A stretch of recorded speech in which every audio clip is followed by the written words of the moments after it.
So this here is the Naomi Ultimate Drive in a purple enclosure. You would think that they would put it in a white enclosure, which indicates, what it could actually be a clone of. The name Ultimate Drive has a high and a low switch, so this is definitely an OCD. I'm pretty sure that they have cloned an OCD for this one. Yeah, it's 17 bucks, got it on eBay. Let's see if this is a good alternative to the real OCD. I don't have a real one to compare directly, but I've built many of them throughout the time, and I know what they're supposed to sound like, so I can kind of tell you if it sounds the same or not. But let's see if it just sounds good at all. Okay, we're starting off with this clean amplifier, which is a AC30 turned up pretty high, but still fairly clean. So let's see what it sounds like.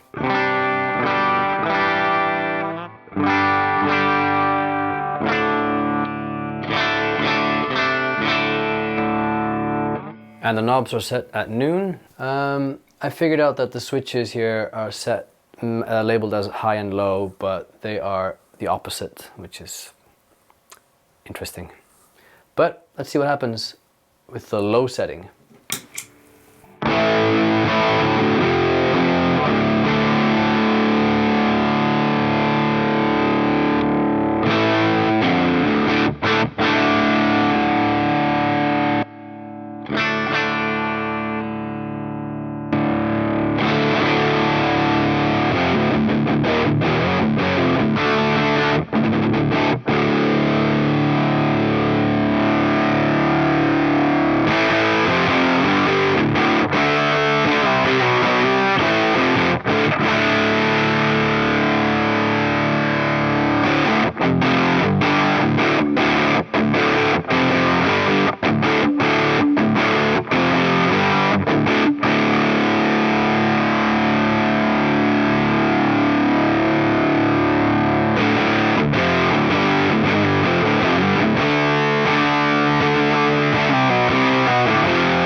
Okay, so we have this interesting pedal which has, I would say, kind of smooth drive and a lot of sustain. So if you turn out the drive just to middle and after that there isn't much happening, you don't get that much more gain. It's just about the same. So I'm guessing it might be the tolerance of the pot or something. And the tone it's a very dark circuit. So if you like a dark tone, then I don't see you will ever go below the center point with the tone knob. So I mean, even for me, I would say even that is quite dark. So you can hear, I'll put it there, I'll show you what I consider quite a dark tone